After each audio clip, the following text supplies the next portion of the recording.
C'était assez rigolo parce que le 11 mai, j'ai reçu une cinquantaine de mails me demandant des rendez-vous, etc. pour le 11 ou le 12. Enfin, vous voyez, un peu comme toutes ces personnes qui sont allées chez le coiffeur d'un coup. Donc là, on réalise finalement que c'est un commerce de première nécessité aussi, hein.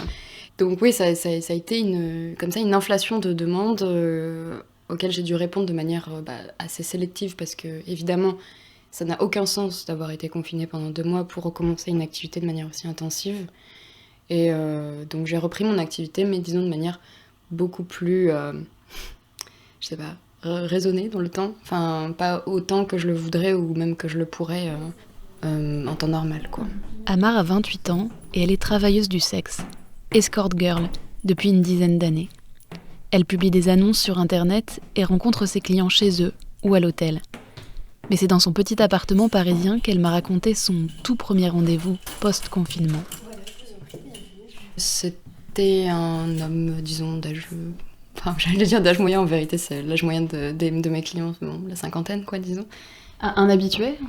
C'est quelqu'un, oui, que j'avais déjà vu auparavant. C'était assez drôle, parce que finalement, il y avait une sorte d'embarras à prendre rendez-vous, parce que, évidemment, choisir un hôtel qui est ouvert, qui accepte quelle chambre, dans quelle mesure, dans quel arrondissement, pour pas que ce soit trop loin. Donc il y avait tout un... C'était laborieux, quoi.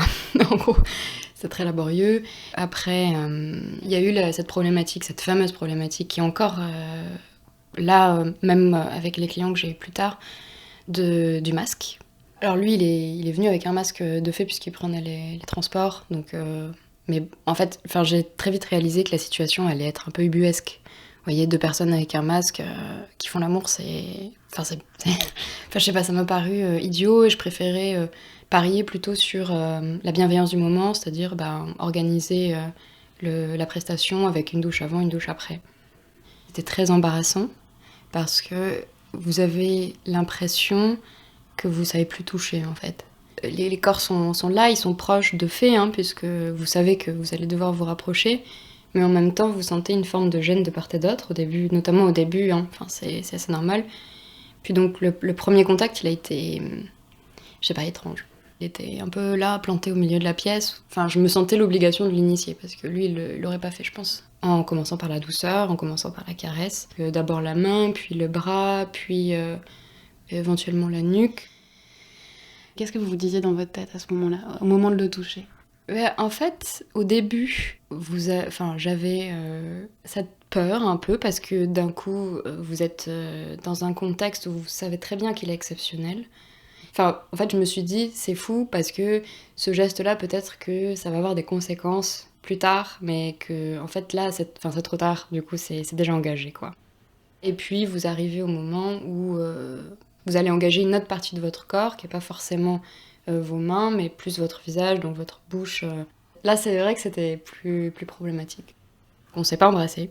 Voilà, c'est la seule chose dont on a convenu. Pour moi, c'était important.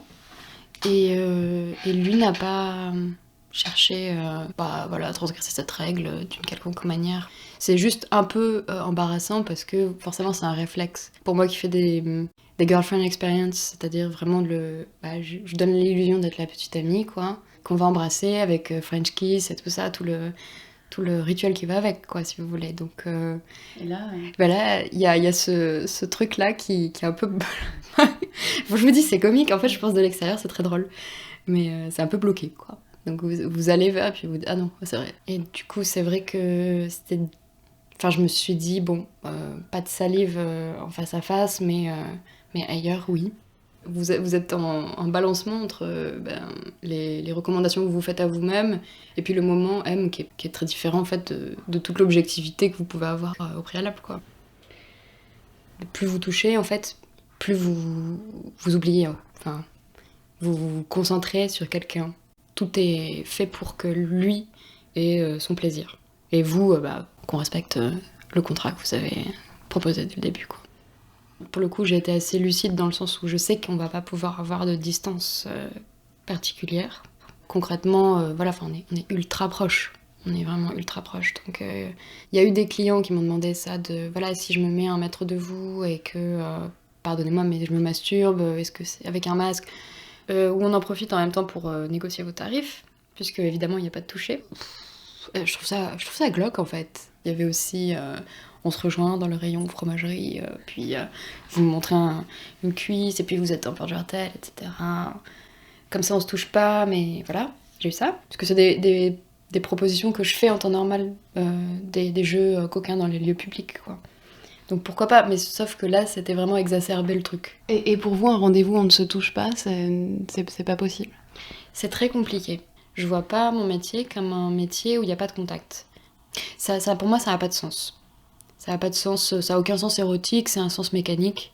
Je vois pas l'intérêt de me maquiller pendant 1 heure, de m'habiller, enfin voilà, de mettre une jolie tenue, une jolie lingerie et tout ça pour finalement arriver face à un homme qui a un masque et qui va se masturber dans son coin. Puis je pense aussi que c'est un peu hypocrite dans la mesure où, effectivement, forcément, à un moment donné, il va y avoir envie de contact. C'est un peu dur quand même d'avoir une personne comme ça en face de soi, alors qu'elle serait tout à fait disposée à toucher. Et est-ce que vous l'avez senti qu'il s'est passé quelque chose qui dépassait juste votre rencontre? Oui, bah forcément c'était plus pressant, pour des raisons évidentes, quoi. C'est probablement un long temps passé sans contact physique. Et donc c'était vraiment un émoi très très fort, en tout cas. Vous vous êtes quitté de quelle manière?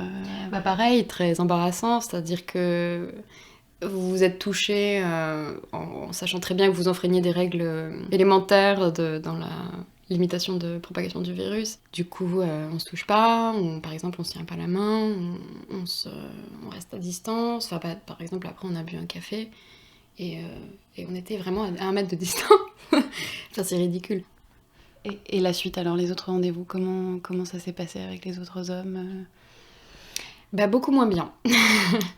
Parce que déjà, j'étais pas sûre, par exemple, qu'ils s'étaient lavé les mains. Encore une fois, c'est un peu absurde, mais disons au moins pour la forme, au moins pour me montrer que voilà, on essaie au moins de faire l'effort de ça.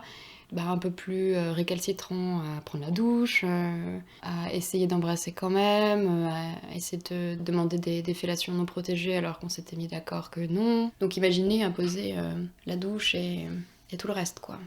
C'est pas la peine, c'est fin, de toute façon, au point où on en est, ou bien j'ai pas très envie.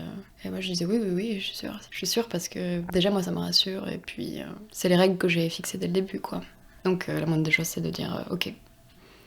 Il y a ce truc de oh là là, c'est comme si on faisait une grosse bêtise, vous voyez.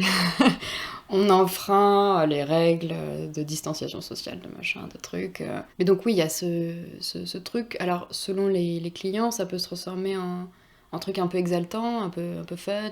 On va détourner ces règles-là et on va faire un truc waouh, trop bien. Et pour d'autres, c'est un sujet de peur aussi. Donc nécessairement, vous touchez pas de la même manière. Quelque chose de trop... Enfin, c'était un toucher qui n'était pas habituel dans le sens où il était un peu oppressant.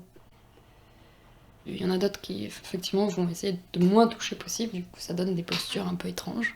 Du coup, si on vous touche pas, si on vous tient pas par peur d'être contaminé, vous-même, vous êtes un peu dans le contorsionnisme, vous essayez de pas mettre la jambe là où il faut, vous voyez, c'est très embarrassant, quoi. C'est très embarrassant. Et est-ce que vous avez accepté de nouveaux clients ou... Oui, j'ai accepté de nouveaux clients, parce que dans tous les cas, même les habitués, ça suffit pas.